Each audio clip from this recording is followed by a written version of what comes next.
Hello everyone, welcome back. History with Hilbert's here, and today I'm going to be continuing my little series on the Picts.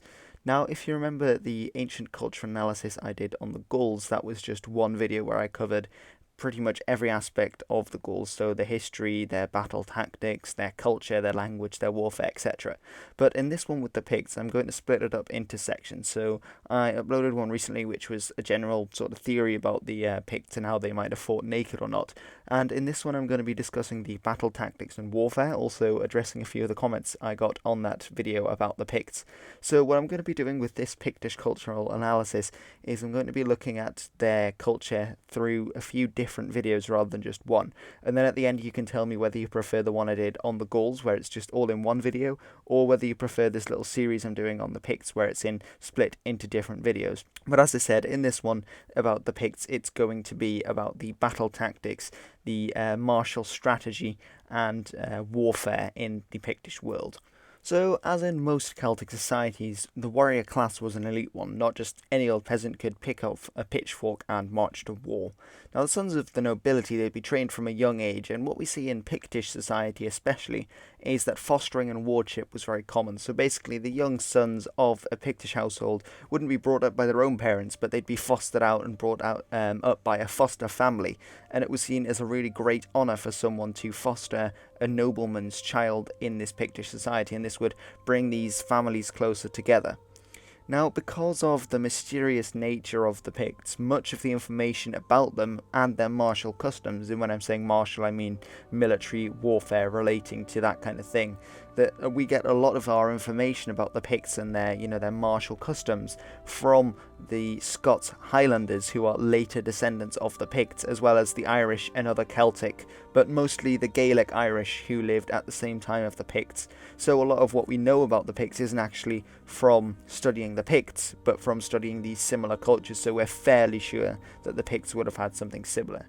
Now, training for a Scots Highlander began at about the age of 10, and for the ancient Irish it was about 7, so we can assume that for a Pict it would be something along these lines.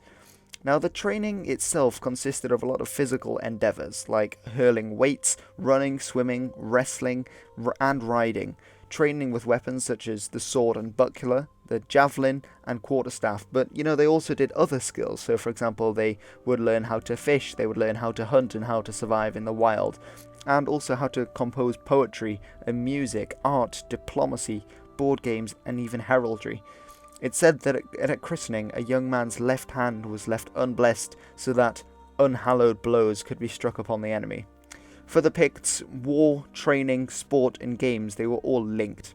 There were several feats that a warrior would be expected to master, juggling swords for instance. Another was the salmon jump or standing jump, tossing the caber, which is throwing a large timber as far as one can, which is still actually done today in the Highland Games, as well as the spear vault, where a warrior would thrust a spear into the ground butt first and then perform upon its point.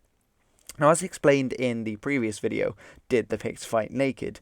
Warriors would often strip down either fully or half naked when in battle, and so these exercises of agility and dexterity were really tactical training for battle, so they weren't just, showing off. It was also a bit of that as well, but they were actually of importance as well, because obviously if you're going to go down naked, you've got to be as agile as possible, otherwise you're going to be killed. So these exercises would help to train the Picts while they were still young, the people who were going to grow up to be warriors, how to get this level of agility that they needed to survive. Now, the Picts utilised a number of weapons: the sword, the one-handed axe and spear, which could all be used with a buckler or a shield, as well as the two-handed spear and the two-handed axe. Now, closer combat techniques were also trained in wrestling and dagger fighting. Young Picts would practice to use these weapons with wooden sticks called cudgels. Now, for instance, we have the young Welsh hero Peredur. He recalls that he and his cousin used to spar until they bled. If a young warrior was particularly talented, he might then also seek specialist training from veterans who were renowned for their skills, and we see this quite a lot of the time in these epic Celtic, in these epic Gaelic tales and stories about these heroes, like Finn MacCool, for example. Now, there were two classes in the Pictish warband. the mounted horse warriors, and the infantry, who were armed with a spear, and these likely acted as a counterweight to an enemy band's cavalry. Although it's not thought that the Picts fought with them each other a lot, although there were cases of Orkneymen, becoming pirates and maybe raiding other Picts. Most of the time the Picts were fighting other enemies rather than themselves. And they also had a high king, like in Ireland, who would rule over all the other kings of all the Pictish kingdoms. And when the High King said, right, we're going to go and attack the Dalriatans, so in the southwest of Scotland, then all the Picts would band together and form these war bands. Now, in principle, these war bands would be led by the king, and the king would summon his nobles to bring soldiers to him, and the soldiers that these nobles would bring would be often their sons or the gentry class, that kind of thing. So, in times of urgency, a high king might call up the lower classes to bolster his army with a levy. So if there's a Northumbrian invasion happening, then they might say, well, we really need to get everyone into the army we can, so we'll just get the peasants, the gillies, I believe they called them, and then we can arm them up with pitchforks and whatever else they can give them. Now, many of these warbands became legendary in status, such as the Irish group the Red Branch of Ulster, or the Knights of the Golden Chain, which likely referred to the golden neck-torks worn around their necks. Now, although none of these names for any of the Pictish warbands have survived, at least 10 huge silver neck-torks inscribed with Pictish symbols have been found across Scotland, likely belonging to the same warband which travelled far and wide in service of its lord. And obviously, these neckbands that have been found have been the members of this elite fighting force who have been killed, and then obviously dropped their neck-tork where they fell across Scotland, which suggests it was a large one that went raiding around. The size of the Pictish army would have depended on its objective. For a small cattle raid, of course, you don't really need a very big army. You only need a small troop of maybe as small as 30 warriors or something in that region. However, larger armies for fighting pitched battles were also quite small. Now, an example of this can be found in the Welsh Triads, where one of the 3 invincible armies of the north, as they're called, consisted of only 300 spearmen and 900 horsemen, which is very small compared to other armies at later times. Now, in times of dire need, it's thought that the Pictish High King might be able to muster as many as 10,000 men. But in the Celtic way, it was often just the sons of the nobility who fought. The peasants would only be called up to form a levy in times of real need. Before setting off to war, the king would organise a great feast, which to help settle the nerves, but it was also to endebt his men to him, and the Celts called this earning their meed. The king would set up this feast and give everyone lots to drink, lots to eat, all these nice things. And then the next day his men would have to fight really hard for their king so that they could earn this feast that they just devoured the night before. Now, during this feast, prophecies would also be cast by the Druids in the earlier time before they converted to Christendom, although I believe the Druids in Pictish society still had influence even after they became Christian. Now, a bad omen from one of these prophecies probably wouldn't prevent them from going to war, but it would perhaps instill a sense of foreboding on the army. So it really wasn't a good thing if you got a bad omen. Now, in the early period, sacrifices would also have been offered up for divine help in the coming struggle. The destruction of Durdurga's Hostel, which is a 7th century Irish story, tells of a tradition among the Celts where before they would go into battle, each man would place a stone in a giant cairn, and then after the battle, each survivor would take a stone from this pile.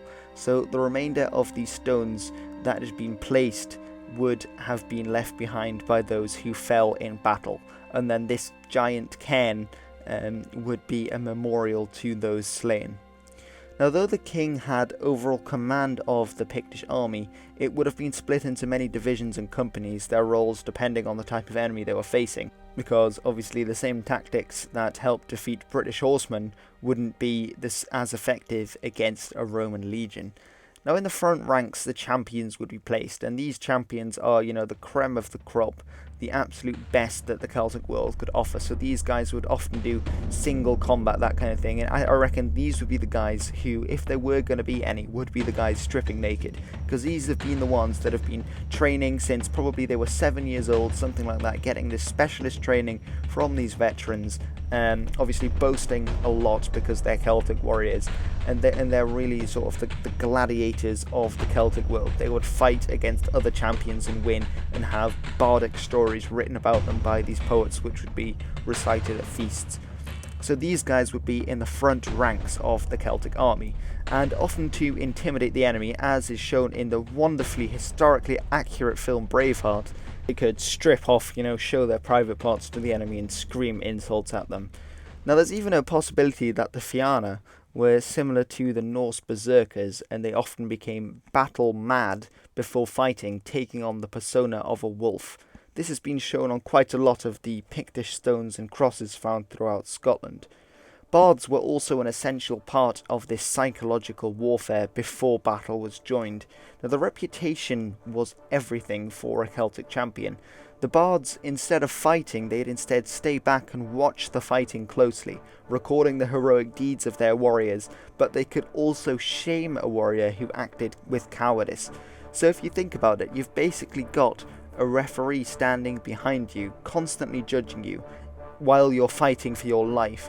So you won't retreat, because then he'll say, oh well, Keof Wolf, no, he retreated from battle, he's a coward, so your name will be smeared for all eternity. And an old Scottish tradition also mentioned that each man would carry a horn into battle, and all would blow together before fighting commenced, serving again to invigorate them and to terrify their foe. Now, Pictish tactics are remarkably well thought out and were often very successful, and they were much more complex than the simple helter-skelter headlong charge into the amassed ranks of a waiting enemy. Now the charge, it was an important part of the Picts' battle strategy. Their lack of armour and small shields aren't very suited to a tight melee situation like the Anglo-Saxons did with their shield wall. These assaults would be carefully planned and executed, and often being done in support of another attack by cavalry per se, the Pictish infantry then waiting patiently for the precise moment to attack and then attacking. So there was quite a lot of discipline as well in these Pictish armies, and good planning went into each attack. Dawn attacks, they were also a favourite tactic of the Picts, and often involved several assaults to surround an unsuspecting enemy. The Aberlemno stone gives a good indication of what a Pictish anti-cavalry defensive formation might have looked like, with a sword and bucklerman standing in the front row, a two-handed spearman with a shield slung onto his shoulder in the second, and a third spearman in the final rank ready to take up the position. Now I imagine that the way this would work would be that the spearman would either stop the horse or the rider, then the man in the front would finish the enemy off on the ground with his sword once they were dismounted. This man's shield would also be used to defend the spearman from any oncoming missiles, and also from any infantry with short arms trying to cut the pikemen down from below. This type of formation is the precursor to the later Scottish anti-cavalry formation, the Schiltrum, which I believe also comes from a Germanic Lowland Scots word, schild, sounding a lot like the Dutch word schild, which means shield. So I think it would mean something like, the bowl of shields, or something like that. And this tactic was actually used successfully at Bannockburn, where the Scots defeated the English in 13 something. Don't quote me on that one. Alright guys, this has just been a little video on the battle tactics and warfare strategy of the Picts. Please tell me in the comments below if you enjoyed listening to this video, watching this video as well obviously, but listening to me speak about the Picts and about their battle strategy. Would you like to see more videos like this? Would you like to see more about the Picts, or are you wondering where I got any of my information from? Please do let me know in the comment section below, and give it a thumbs up if you enjoyed it. And if you'd like to see more and you're new, then hit that subscribe button